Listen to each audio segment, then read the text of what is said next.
Just want to make sure I'm live first. Just give me a moment. Make sure everything is working on the YouTube side because the screen is it's black on my Creator Studio.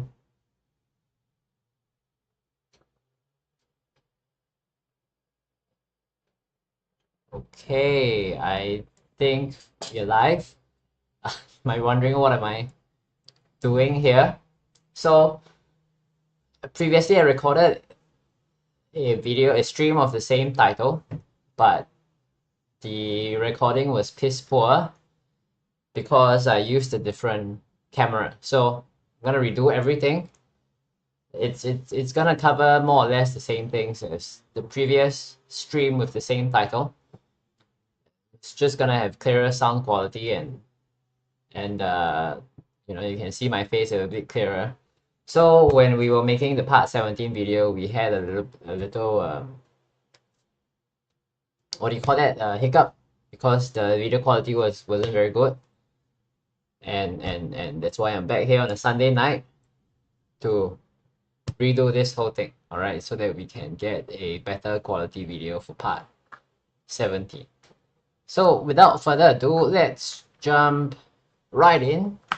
So for those of you who are unaware, we have released the part 17 article, so it's gonna be free until the new video comes out for part 17. So initially part 17 was supposed to fix issues with, or rather not issues, but it was supposed to introduce the rest of the stats that the player has. So Vampire Survivors has 13 or 14 player stats, and then all these player stats are modifiable by bonuses on the main screen or by taking up passives. Some of them are even modifiable by picking up power-ups, you know, like pickups, power-ups. Like for example, you have one attractor power-up that increases your attractor radius for like to a very large size for like just a very short amount of time, if I'm not wrong. So or rather I wanted to code in the rest of the stats so that we could code all these other features you find in Vampire Survivors. But as I was getting to part 17, I ran into a community post. Actually, this post was there for a while now, and I thought that I could just include this fix as part of the contents for part 16. But then as I started to fix it, I realized that the problem was bigger and bigger. So I ended up just doing an entire part for it. And the issue, if you see on the screen here, should be pretty obvious. Sometimes if you try and pick up an ExperienceGem, or if you pick up a HealthPotion, right? When you go near it, it just straight up misses the character, as you see on the screen over here. So even though the gem misses the character, notice that the experience bar still fills up anyway. So that is the problem that we're gonna fix. We want to make it so that the experience bar or whatever pickup that we are picking up, let's say if we're picking up a health potion, it only heals the player after the item reaches the player, and not the instant that the player goes close to the item. And second, we want to make sure that the item will track the player and not fly off into its own direction, right? This is just visually really unappealing. So because the fix turned out to be more complicated than I thought, because I also implemented some coding improvements on how the pickups were supposed to function. So let me just get right into my thought process of why and how I fixed the issue. So I've just explained the problem, right? Problem is that, of course, the gem just flies off, but then it still applies its effects. It applies its effects the moment the player goes close to it, close enough to attract the gem to the player. Okay, so why does the gem miss the player? The reason the gem misses the player is because if you look at the PlayerCollector script, right? What's happening is, maybe let me just pull up my PlayerCollector script over here. So how the PlayerCollector script works is very simple. There is a collider on the player that looks like this. So there is a collector game object, and under the collector game object, there is a collider, a circle collider, and this circle collider is updated depending on what your magnet stat is. So we have a stat called magnet on the player, which is right here, right here. Okay, so the stats will be updated when the game starts. Alright, so whatever your magnet stat is, this will be the radius that is set for the circle collider. And what this collider does is it basically just whatever touches this collider will be attracted to the player. And this is how it's coded. So this is coded by using on trigger enter 2D. This PlayerCollector script here is attached to the same game object that has the circle collider. So you have this PlayerCollector over here as well. So on trigger enter 2D, what happens is that you check whether the script checks whether there is a whether the collider, the thing that we are picking up, has the iCollectable interface. I'll explain what this iCollectable interface is later, but this is like this identifies all items that are a pickup. So if you recall in one of the earlier parts, we built pickups and then we created a class for it. So basically, this iCollector identifies everything that is a pickup. We're going to replace this later to a piece of code that is more readable and a little bit more simple. Okay, but these are just pickups. And once we find that the object that we are touching is a pickup, we will pull it towards ourselves. And therein, this is where the problem is. So when we pull the item towards ourselves, we only apply a force for a single frame. This is the problem. Because if you apply a force for a single frame, if the character is moving at an odd angle, then the force that is applied will be on the frame. So for example, if you look at this over here, so what we have here is that the gem just straight up misses the player, and the reason is because the player is moving perpendicular, almost perpendicular to the gem. So then the gem is moving in a direction when it is first detected by the PlayerCollector, and because the angle changes too fast, the gem just doesn't reach the player. So what we're going to do is, instead of applying this force only for one frame, we want to be constantly updating the object so that every frame it calculates the correct direction and makes the gem adjust its angle accordingly. So this is kind of like we're just adding a homing functionality to our pickups so that they track the player properly. And that is what we are implementing for part 17.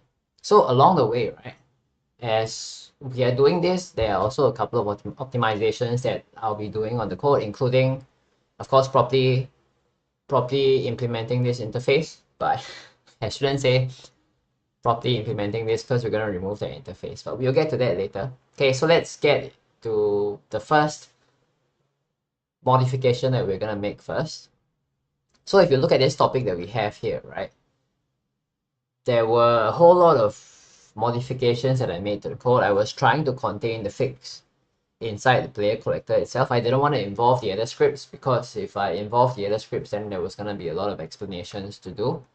But I realized eventually that the most efficient way to make this PlayerCollector code work properly is to make it work with the rest of the scripts that we have.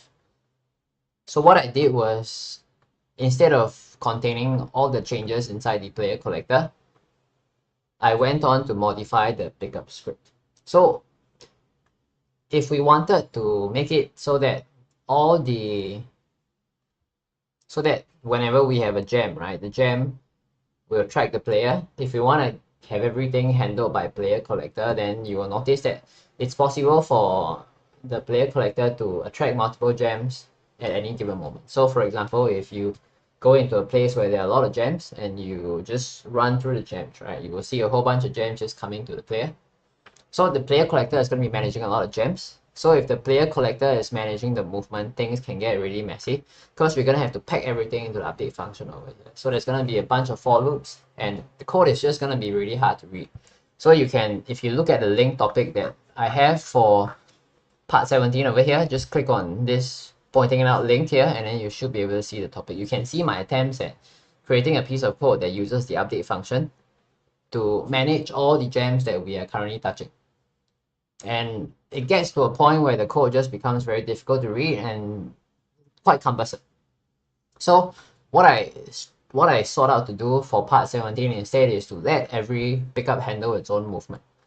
So to that end, I recorded the pickup class. I wouldn't say it's quite an extensive update. So let's go through what the pickup class used to do first.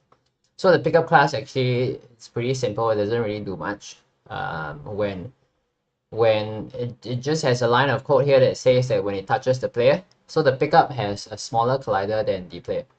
So for example here, the ExperienceGem, the pickup, the collider is just exactly the size of the gem. So if it touches the player, not the player collector, mind you, so the player has its own collider, right here. It's this square over here. Let me just disable the let me just delete the collider for a while. So you will see that this player character here has a collider that is just right here. Yeah, so when the gem touches the player's actual collider, then it becomes collected. So what happens when it becomes collected? It gets destroyed. And then over here, there is just a boolean here that has been collected that is set from false to true. This is set when the collector, which is the larger circle, touches the player, not when it touches the box collider of the player and when it's collected. So the collect function is called when the collection process first happens, when the gem is put towards you. So because if you recall in part 6 of the series, this collect function is overridden by child classes. So we have a couple of child classes as well. Let me just pull up the script there. So the ExperienceGem, for example, over here, the effect of the ExperienceGem is called. So we have pickup script that basically just destroys the pickup whenever it touches the player. And then this collect function is called, and this collect function is designed to be overridden by whatever items we code. So for example, in the ExperienceGem, if the item has not been collected before, then we will increase the experience of the player. So we will find the PlayerStats component and increase the experience of the player. Yeah. So I would say because the pickup script is so empty, that was why I sought out to add more stuff to the pickup script. So my main motivation for recording pickup was to move the responsibility of, updating the tracking of the pickup over here. So what we have here is essentially we've introduced an update function. It's virtual because if we have other pickup classes that we want to subclass from pickup, then we can override this function. But for now, this is whether you make it protected virtual or you make it private or whatever, it doesn't really matter. What matters is the code inside here. So over here, the update function does two things. It checks the distance between the pickup and the player. So the pickup over here will be transformed to position, and then the player is target. So mind you, this whole thing only runs when there is a target. So maybe let me not start explaining from the update function. Instead, let me start explaining from the collect function instead.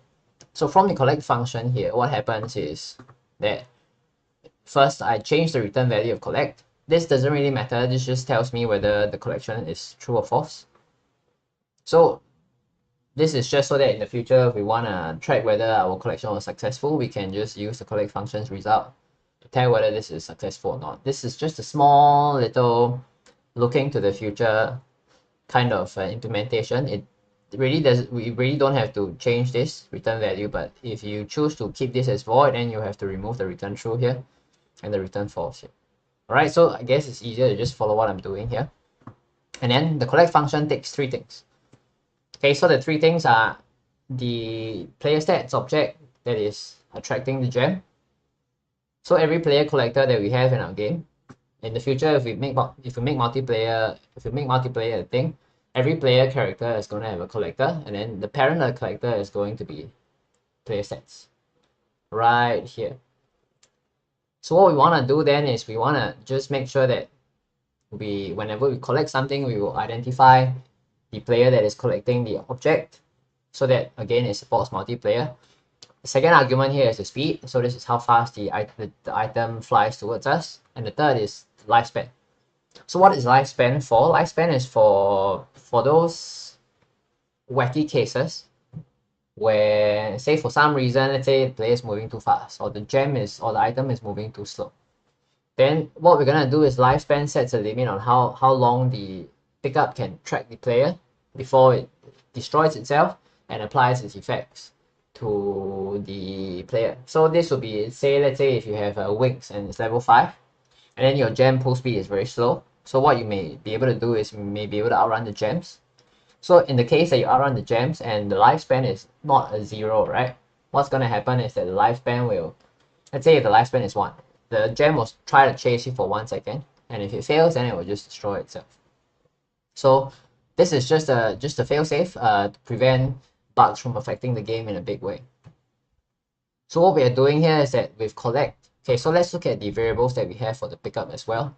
So we have the same three variables that you have over here, and the main variable that we want is target. So target by default is going to be null or empty, and then when we assign a target to the pickup, it's going to start flying towards whatever the target is.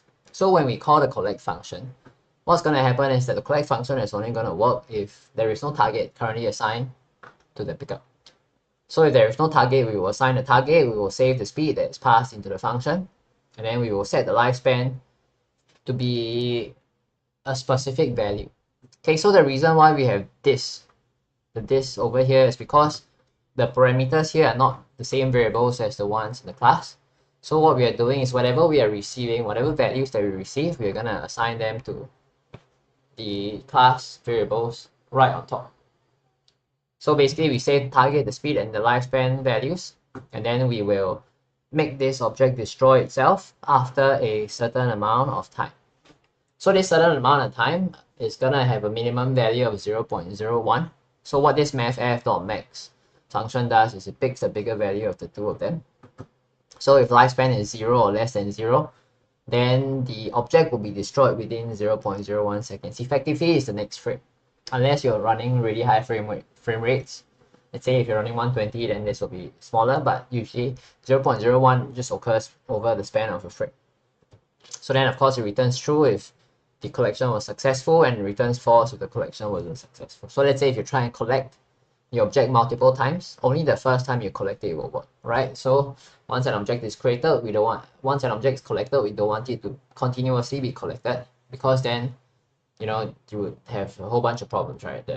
If you have multiplayer, then the object doesn't know who it should go to. It will just keep changing targets, right? It's not what we want. So collect basically assigns the target variable inside the class, and then when the target variable is assigned, what's going to happen is that the update function is going to check the distance between the pickup and the player character. Again, the player character will be target, and then it's going to check. So this is just a vector that points from the gem. Sorry, from the player to the, from the gem to the player, yes. From the gem to the player. So this is a vector that points from the gem to the player. And what happens when you retrieve a vector that points from one point to another point is that if you measure the magnitude of the vector, you will also get the distance of the vector. So just a quick recap, we actually have an article on the blog. When we create part 17 of the video, we will drop a link either in the video description or on the top right corner of the video, and you can click on that link to learn more about vector math. So eventually maybe we will get to a day where, actually the day is already here, right? So I created an article because I didn't want to keep explaining the same concepts in vector math. But anyway, let me just quickly talk about it. So if you have 2 points, A and B, right? So what's going to happen is that if you take B minus A, what you're going to get is you're going to get an arrow that goes from A to B. And this arrow or this vector has an X coordinate, which is right here. It also has a Y coordinate. So you see this is a right angle triangle, which is why you can apply sine, cosine, and all these trigonometrical concepts to a vector. So what we want to do is you can actually measure the length of the vector, and the length of the vector for a 2D vector is going to be x squared plus y squared, and then you get the square root of that. So what we have here essentially is that you just get x, and then you get y, and then you square both of them, add them together, and you square root it. So whenever you calculate distance between 2 points, you are always going to have to get x squared plus y squared and square root it. So you're always going to involve a square root in your calculations. So when Unity tries to retrieve the length of the vector, it always performs the x squared plus y squared and then you square the whole thing. Square roots are expensive, so because of that, Unity provides two ways for you to get the magnitude of a vector. Magnitude stands for length. It's just the way that Unity decides to call the length of vectors, they call them magnitudes. So we had two options over here. Either we use distance dot magnitude greater than speed, or we use distance square magnitude greater than speed times speed, which is speed square, right? So again over here, if this is the speed square, when you square root both sides, then you will get the speed equals to whatever this value is, right? So because we want to remove the square root, so then we have to add a square to the speed. Essentially, that's it. So this timeout delta time here is just because it happens in one frame, right? So we have to always scale down the magnitude. So the speed over here, we are recording it in per second. So then we are multiplying it by timeout delta time.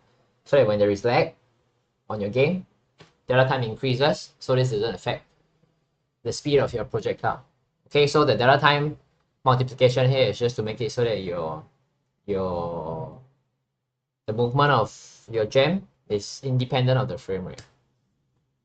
So we use square magnitude we use distance dot square magnitude here because we don't want to use distance dot magnitude, which will involve a square root.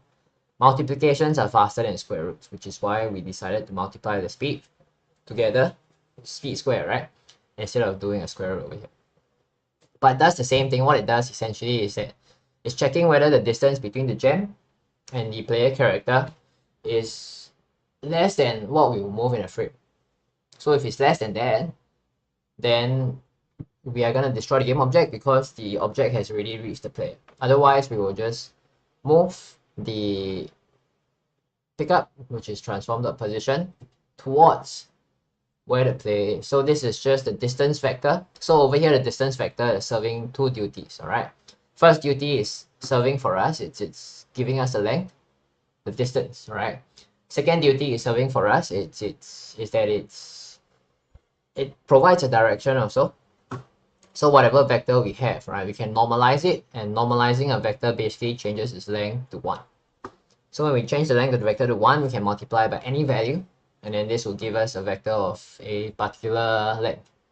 So this is a very easy way for us to adjust for speed, right? So when you normalize the vector, you can multiply by any value, and then this will give you an offset of a very specific length.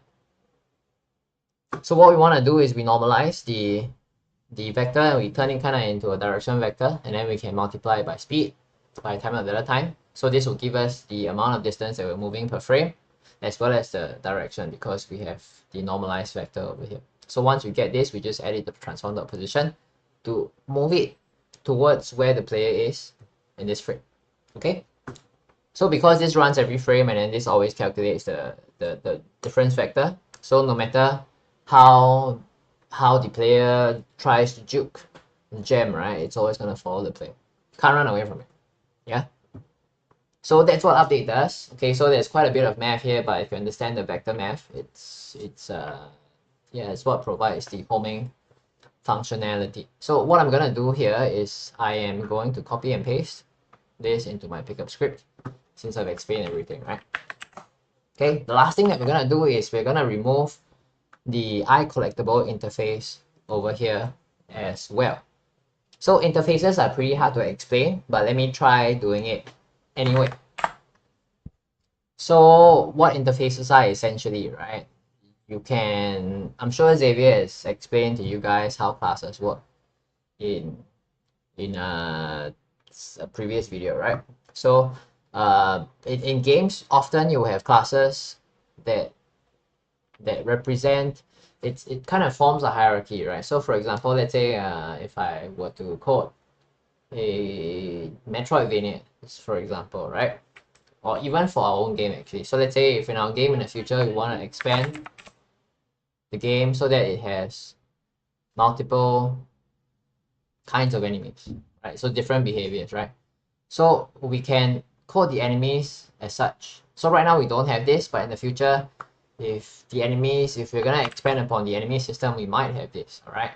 So maybe we have a melee enemy and then we have a ranged enemy, right? So we may code a class structure that goes like this. So you have melee and then you have ranged right here. So then we also have destructible objects, right? They're called breakable props right now, right? Let's just call them props. So if you notice in our code right now, we actually have a little problem. And that is that whenever our weapons deal damage, right, we have to code for two cases. Let me just show you an example. Let's find a weapon.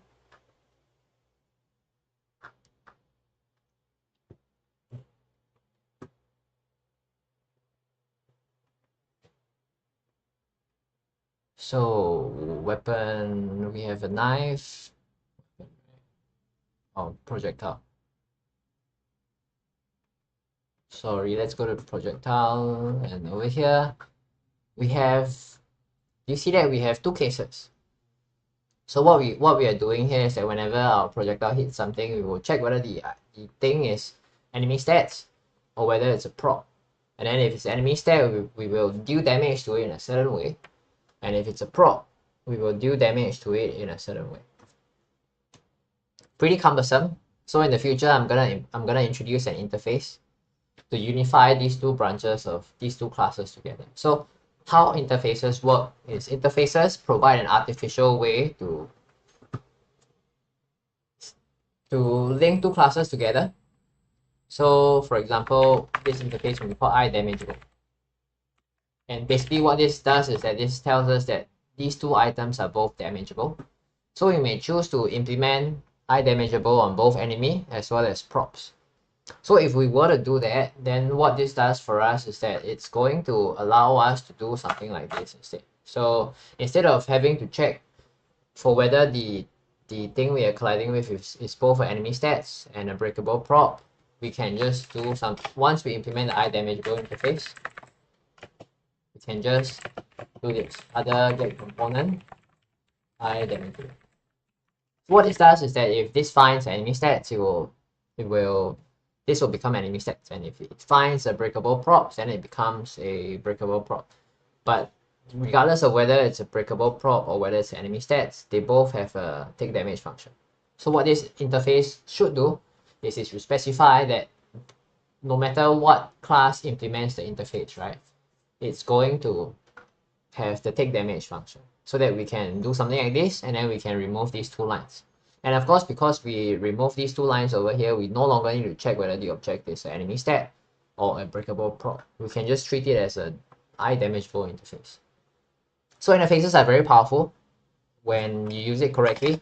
So the reason that I removed the iCollectable interface in the pickup script is because the iCollectable interface doesn't unify two branches like that. So we only have, if you look at the pickup script, right, or if you look at the iCollectable interface, we only have one class that implements it, and that is the pickup class. So interfaces, again, like I've shown you here, is supposed to unify two different branches of classes, right? And over here, it's not doing that. So there's no point for us to keep that. And anyway, inside the iCollectable interface, it only has one collect function over here, which is specified, which it doesn't do much. It doesn't add to our code. So we are going to simplify things, and we're going to remove this interface over here. So let me know in the comments below as well if you find the explanation makes sense. So if you want me to talk more about interfaces, I'll be more than happy to.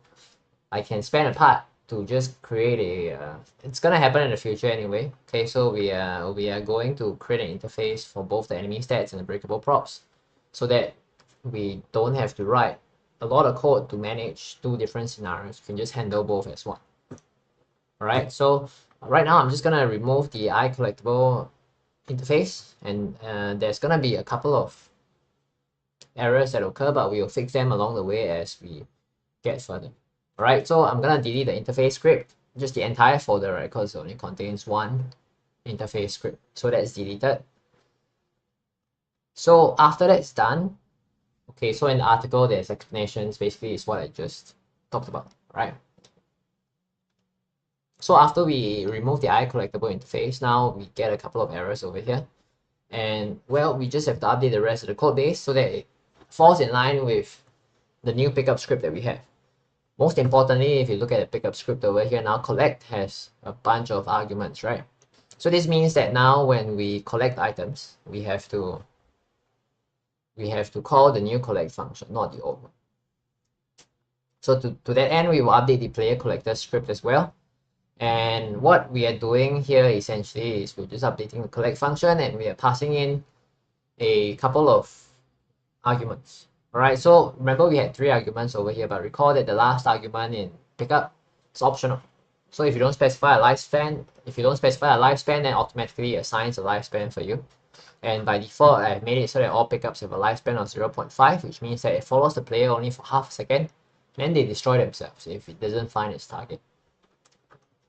So under player collector, let's go there and then I'll just review the code generally as well, because there were some optimizations that I made as well to the character, sorry, not character selector, it's the player selector, player collector code, right? So the player collector code, it does, again, we've talked about this, it does just one thing, it just pulls gems towards it. So because now the pulling is done by the pickup, we can remove this function, not entirely. Okay, we're not removing it entirely. So the first thing we're doing here is we're changing the iCollectable here to pickup. And this fixes our issue. And I'm gonna call this P as well so that it's easier to read. And what we are doing here is we are going to just put the player character here. Oh, this is gonna be player, right? Player. So this means basically that the gem or whatever pickup it is, we are passing our player to this pickup.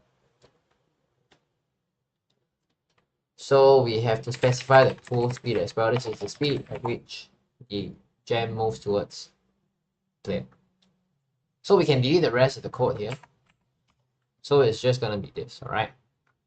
And the other thing that we are gonna change is a couple of small optimizations. So first, player stats, right? We shouldn't be using find object of type.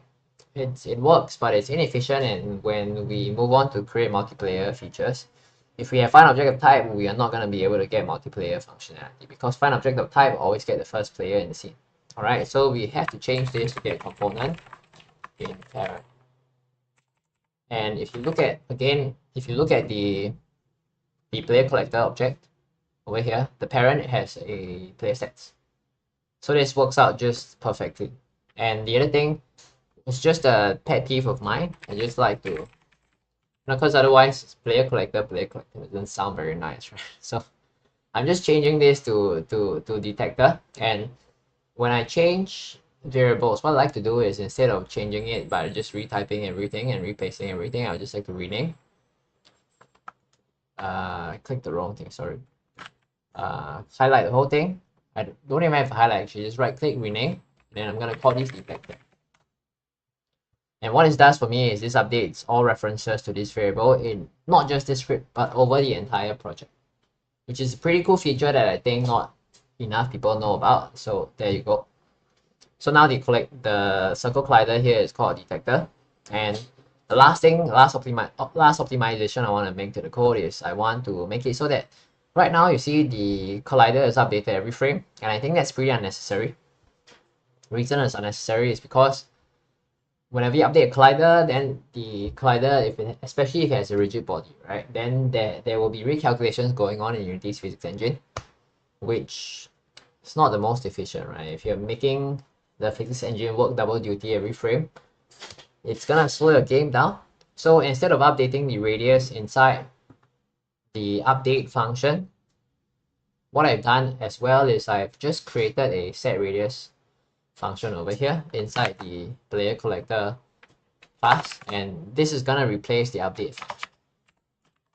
And if I'm not wrong, I also removed this line over here, and I just moved this over here. So the reason I moved the initialization of detector variable from start into set radius is, again, over here, if it's not initialized for the first time, you initialize the detector variable. Otherwise, it's just gonna run this line of code. The reason why I'm not calling it start is because some of our codes for initializing the game happens in awake. So if in awake we try to set radius, if we don't have a detector, it's going to fail.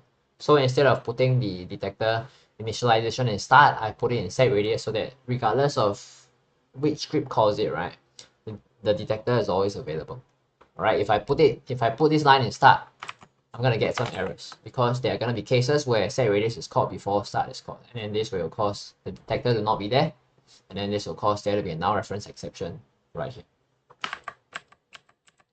So this set radius function is gonna be called by whatever is trying to update the player's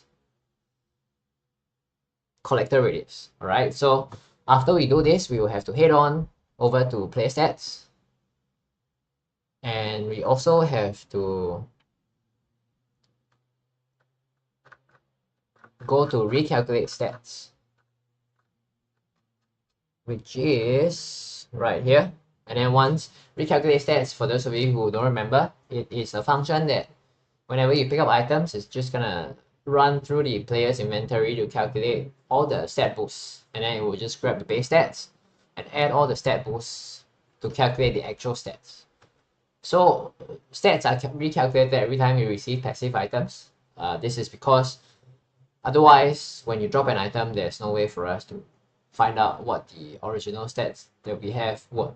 So there's a copy of the base stats of the character, and then there's a copy of the actual stats, which is, it's a way for us to track item additions and item removals and make sure the stats are all the same and they all add up always. All right. So whenever stats are recalculated, what we want to do as well is we want to. So first we have to go back to the player stats, and then we have to add a line of code right here.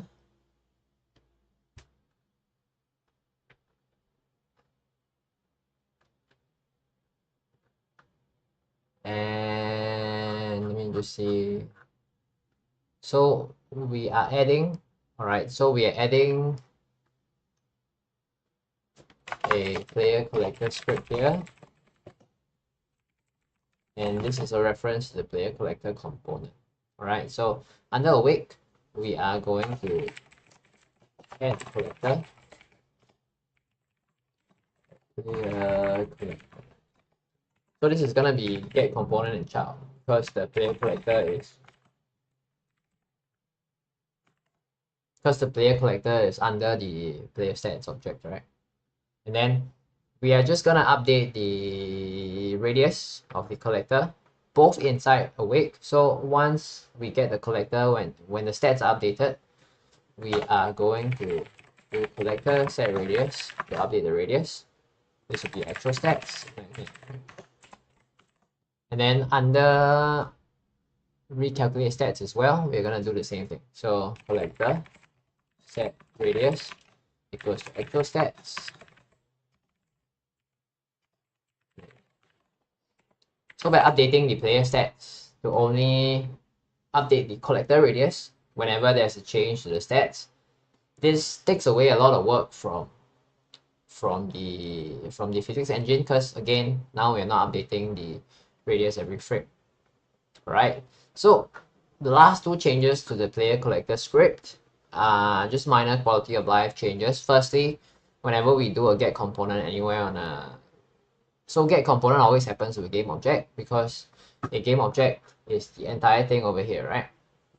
And then we have different components. So to find a component, we always have to go to the game object. But Unity has given us a shortcut so that we actually don't have to include the game object inside this chain of objects here. So whenever you want to do get component from whatever component you are in, you can always do a get component or try get component. So this game object here is redundant. I'm removing that. And finally, I'm also adding the required component here.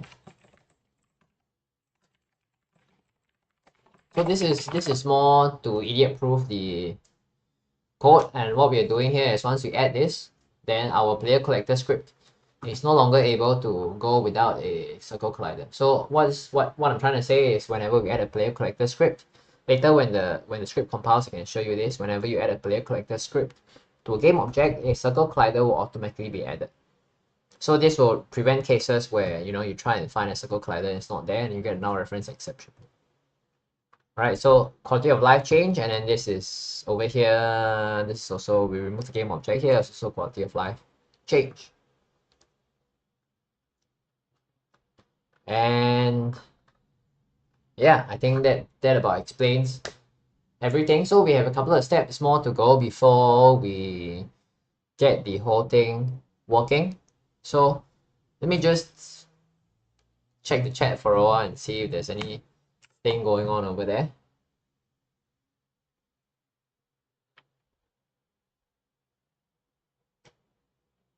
Hey guys, so sorry I missed the chat. Yeah, thanks for the support anyway. So I just wanted to check the chat, firstly to make sure that my recording was working, and secondly, well, just if you have any questions, I was hoping I could respond to you. So Kensoy, I'm sorry I missed your message. So thanks for popping over and saying hi. Bloggy, thanks as well for popping in and saying hi. Appreciate that. Okay, let's continue with the rest of the post so that I can go and sleep after this. It's very late where I'm at. So just looking to get this over and done with. Okay, so next part would be merging the health potion and the experience gem. So what we've done here is we've recoded our pickup and we've recoded our player collector, so that firstly the pickup tracks the player collector and the player collector is optimized so that it doesn't update its radius every frame. So these are both important changes. So the next thing I want to do, right, is if you recall for our pickups, we have two scripts that subclass the pickup. So what is subclassing? Subclassing basically, it's, we have a parent class that provides like the basic functionality of how pickups should work. Just close some scripts over here.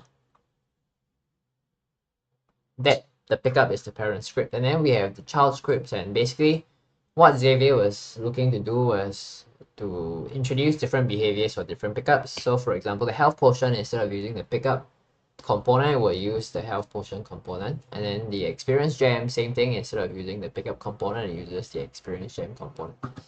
So when Xavier designed this, what he was intending was that the pickup class was supposed to be like a base class, wasn't supposed to be used, and instead of using pickup, you would be using a health potion, you'd be using an experience gem. So I was contemplating on whether I should be using subclasses, and for both the health potion and the experience gem, and I've decided just to merge both the functionalities into the pickup class.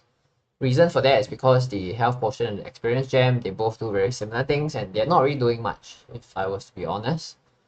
So it's just adding experience and adding health potion, right? So Xavier's choice to have a pickup as a parent class is not a bad choice, however, because in the future we are going to have a lot of different pickups. Like if you recall in Vampire Survivors, we have one pickup that when you touch it, it attracts all the gems to you, right? And you have another pickup that has a flamethrower, and you have a different pickup that.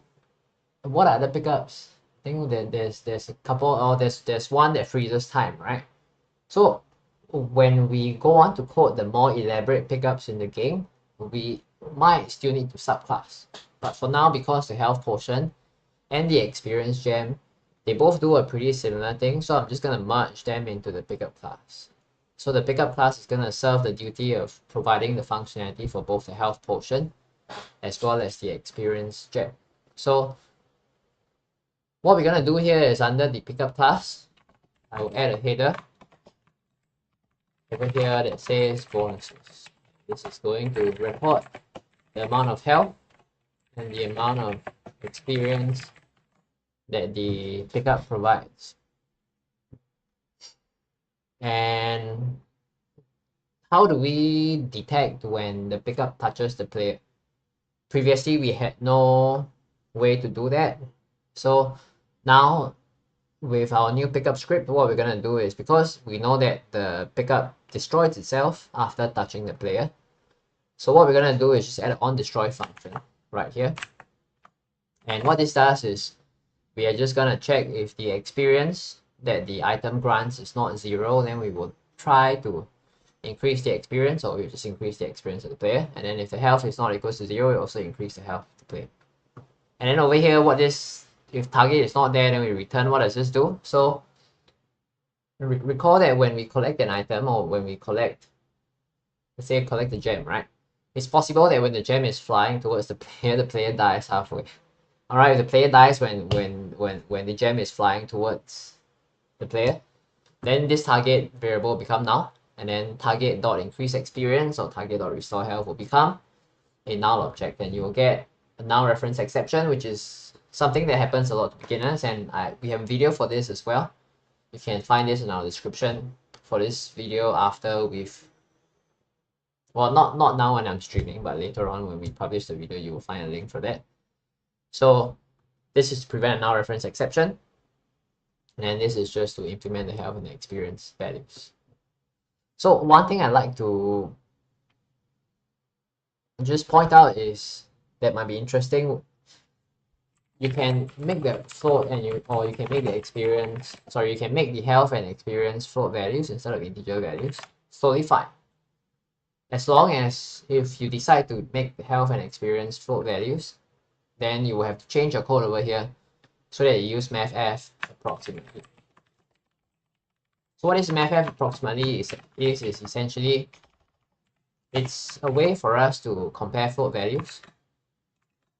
So if you have a float value, then you will have to use a different function over here. This is because float values are by how they are imprecise. So if you were to check the float values, this should be. So if you want to check float values, you have to use approximately, and then you have to check whether it's approximately or whether it's not approximately 0. The reason for that is because if you were to do a straight equality check, depending on what the circumstance is,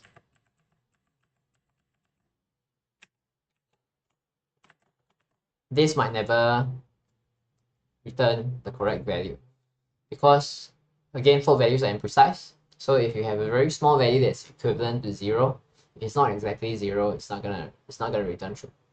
So when comparing float values, it's good practice to always use mathf.approximately, so that for very small values that are close to 0 or close to whatever value you're trying to compare to, it will just register as a match. So this is just a small thing for working with floats. So I'll be using integers here, so it just helps me to save the amount of trouble that I can get from this. So once we add on destroy over here, what our pickup will do is essentially now it will just fly towards the player and apply its effects, whether it's to increase the experience or to restore the health. And as we add more pickup effects, we might increase the list of bonuses, and it's all going to be handled by pickup. So again, we can cut down the number of scripts that we will have in our project.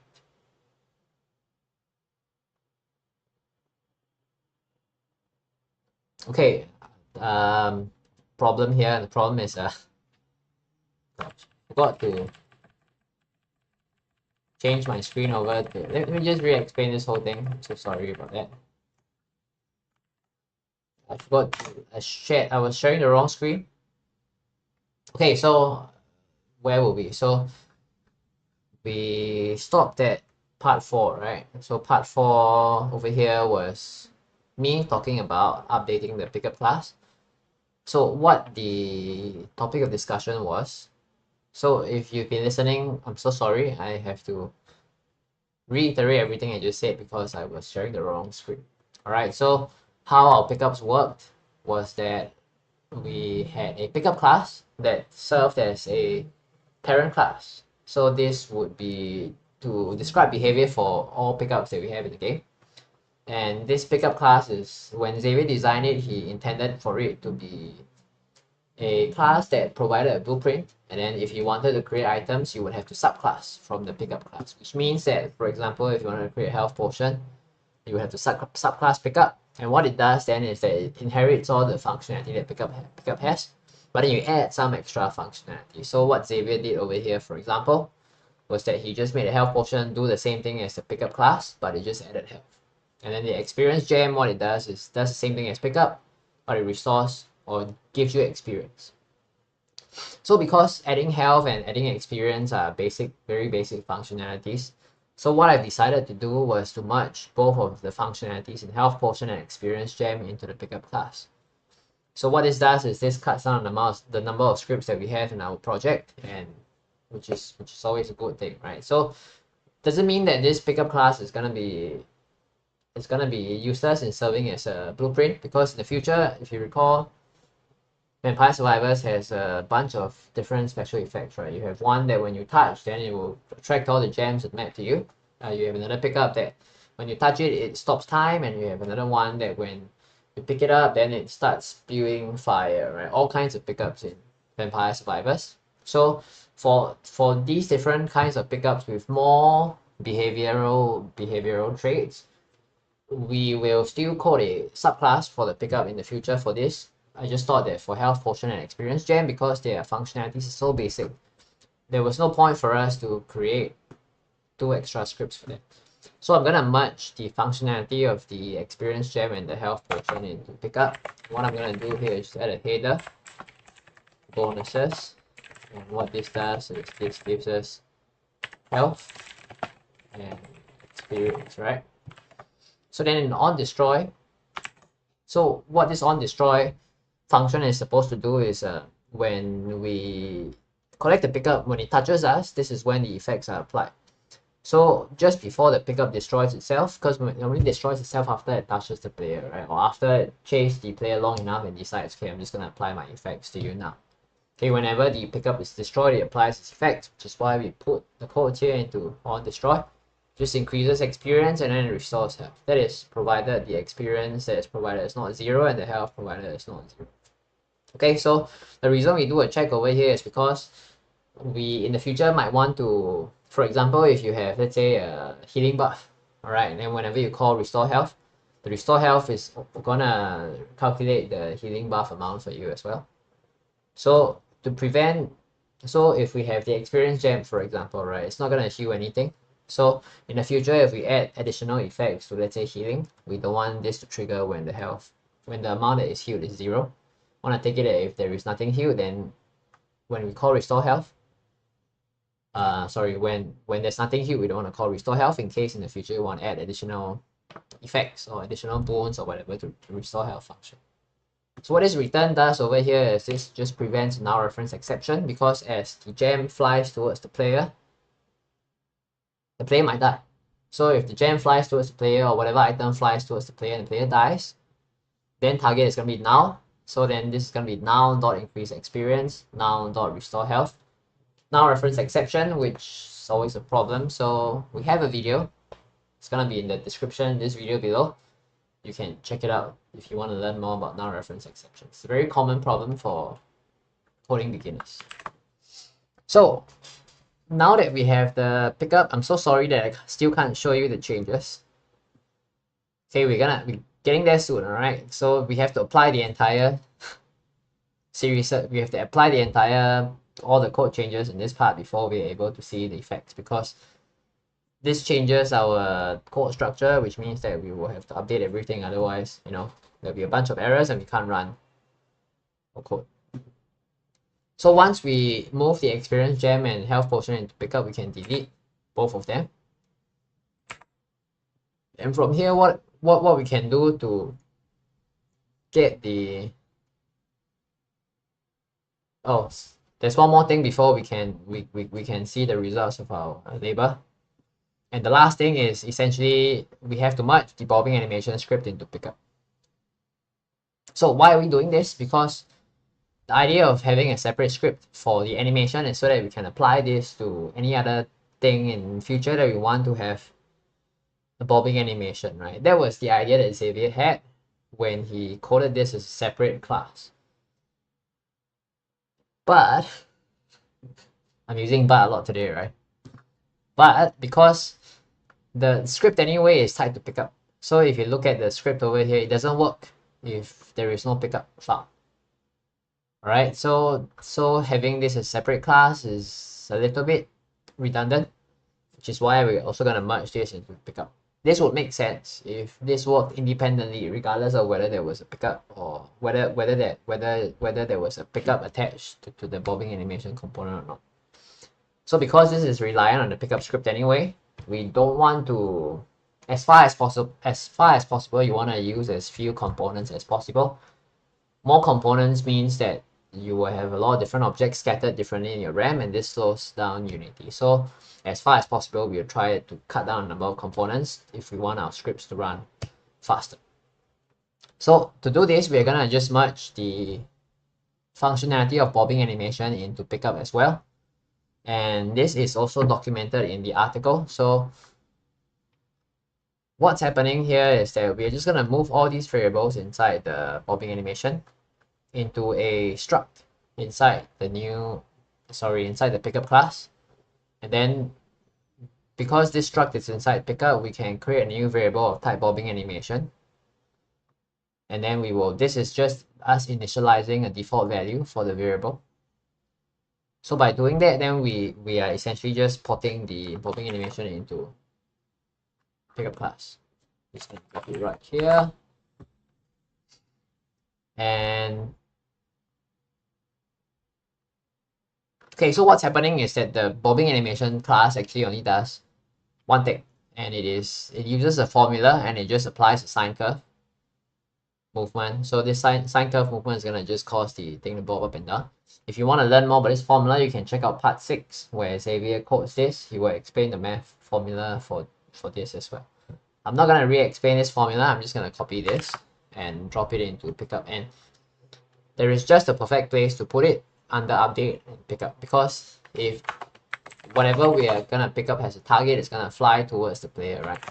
So when it's not doing anything, it's just gonna bob. So this is the idea. Yeah, so we just gotta update this formula a little bit so that it points to the right places. So firstly, we're just gonna add bobbing animation direction, and then here this will be bobbing animation frequency. So don't forget that we moved the bobbing animation class into our pickup script, and then we've created it as a struct instead. So it's just an object with 2 variables. So whatever the user sets this will be settable as well. Later I'll show you how this looks in the inspector. By doing this, then we have nested the values of bobbing animation in our pickup class. The last thing you want to do is for bobbing animation, notice that there is an initial position. So this is part of the math formula that makes the bobbing animation work. So I'm just going to add the initial position as well. It's a private variable, right? So just going to drop it inside here as well, and this will allow our code to work. Right, so this is us just merging the pickup script and the bobbing animation together. So once that is done and you find there are no errors, you can close the bobbing animation script and just put it into the trash, right? So now our pickups are very optimized, so it uses the minimum number of components. And well, let's see how that works out, right? So now that everything is set up, we will have to find our prefabs for pickups. We only have 2, right? The HealthPotion and the blue gem. So we have to find the prefabs, and then we have to replace the old pickup script and replace the old bobbing animation script with our new pickup component. And over here you will see these are the changes we've made. We have health, we have experience. So for the ExperienceGem, just be 50 experience. Bobbing animation, you can change the frequency. This is how fast it moves. And the other thing you can change is the direction. So over here we have X and we have Y. So we just want to move it. It just moves in the Y direction, right? So the default values are fine. Lifespan is how long it follows the player before it applies the effect of the item to the player, right? So do this for the blue gem, and we do this for the, and we've got to save, right? We've got to save this, and then we have to go to HealthPotion. Same thing, we remove the missing bobbing animation now, and we remove the missing HealthPotion script with our new pick up script. So same stats, just for the health here it's 500. And then we save the changes to the prefab. So finally, wait, there's still, I don't think, okay, no more errors. Sometimes clearing. So when you have an error and you're not sure if the error still applies, you can always just clear the console. And then you can play the game and you can see whether the error still applies. So what you're gonna see now is that the items apply its effects, but it doesn't seem to fly to the player. Very simple reason, our pull speed is too large. So the last thing we want to do is just reduce the pull speed to 10. I'll explain why just in a moment. Let's see that this works first.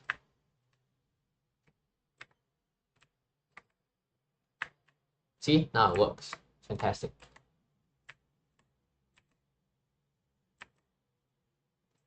There we go. Okay, so now it works. The gems fly towards us properly. Just kill a few more bats and make sure that it works.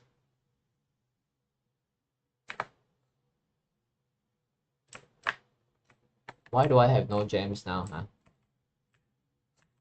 Just not getting any gems at all.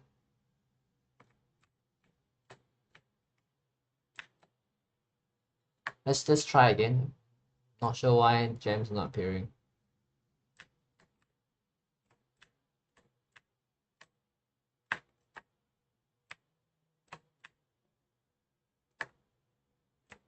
Gems are always appearing in the middle of the screen. Okay, it's just I'm missing a line of code. The line of code is this. So we have to add a start over here, and what the start over here does is it just records the initial position.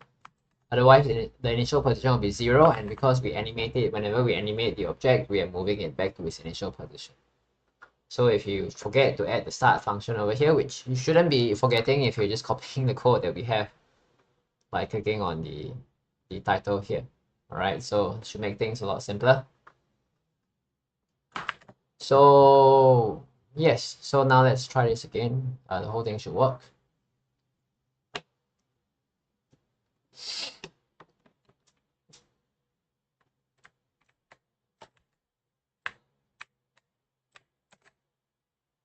There we go. So now you see the gems be attracting towards the player properly. So even if I walk at an odd angle, right, it's always gonna attract the... I'll just increase my speed so that you can see this more clearly. See that? The gem kind of follows the player now, right? Let me just scale up. You can see this more apparently.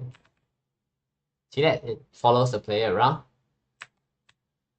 So we're almost done. We just left with a few bugs.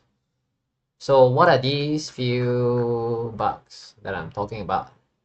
Okay, number one, right? So if you, let me just show you the bug. Okay, so I think this was occurring for the older versions as well. So if you were to heal the player, the healing is not going to show up instantaneously. So now I've got some damage on the player. If I pick up a health potion, right, it's not going to show up until I receive damage. So let me just get some damage. See, I'll heal then. So this is because the restore health function and the recover function that's for healing from Pomerola and all that stuff doesn't apply to the player. Doesn't update the health bar of the player. So what I'm gonna do is let's just go over to update restore health, and then under restore health, if any healing occurs, we will just add an update health bar here, and we will do the same thing for recover. So what this does is that now whenever the player character restores health, we're gonna get the health bar updating. So this is one bug. The other thing is something I've already mentioned, which is you have to update the the prefabs. Alright, so this is what I've done. You just have to go to your ExperienceGem, HealthPotion, and whatever other prefabs you've created.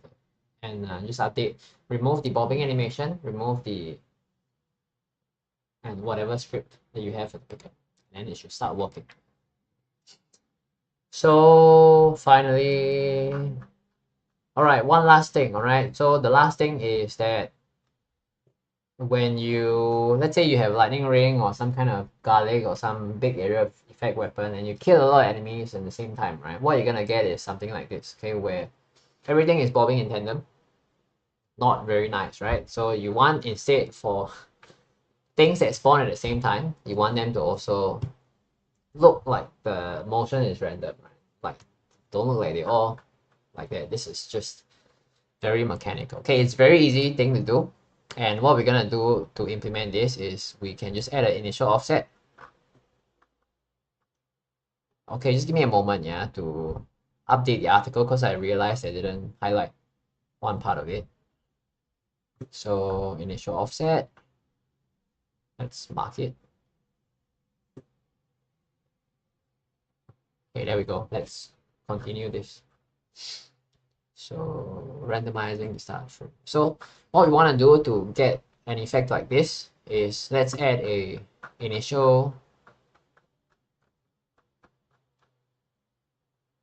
where is it? It's under pickup. Okay, let's add an initial offset as well. So this will be a float initial, and this initial offset is just going to be generated at the start of the pickup. Whenever the pickup is spawned, we will get an initial offset that is a random value between 0 and the bobbing animation frequency. What this gives us is that right now we have this initial offset. We're just gonna go over to our formula over here. So what this does is basically, because time.time is the amount of time the game has been running. So what we're gonna have here is that this, as time goes, then the sine wave will just start moving, right? So because the sine wave always starts at the same time if the object spawns at the same time, we are just going to add one extra element to it, which is initial offset. Okay. So we'll do this and we'll bracket up this section over here. And what this will do is this will just add a random factor, a random value to our time component, so that if we have multiple objects that spawn at the same time, they will have their motions randomized, which is what you are seeing here. So this is really optional. This is just, you know, if you want to add a little thing to your game to make everything feel a bit more organic, then this is something that you can do. So that's about it for this part. So finally, I hope I have a high quality video now that Cocktong can cut up. So watch out for the part 17 video. It should be out by the end of this week, hopefully. So as usual, thank you guys for your support. I'm done with this part. I'm gonna go and take my weekend break. What's left of it anyway. So before I go, let me just check the chat to see if any one of you has questions that you want me to answer. Thanks, Frank. Thanks for the support. And Kenso, if you're still here, thanks as well. And Bloggy, thanks as well. So it's always the positive comments. It's always great to read them because it's what keeps us going. So yes. Thanks, Frank.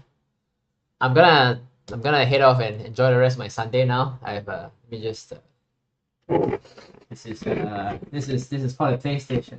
So I have a couple of admin things to settle, and then I'm just gonna enjoy gaming for a while before I retire for the night. So I'll see you guys on Tuesday. So Tuesday there will be another stream, so you can drop in if you want to enjoy some chill music and some typing ASMR. So I bought a microphone just to be able to transmit the typing ASMR. So really excited about that. So I'll see you guys very soon.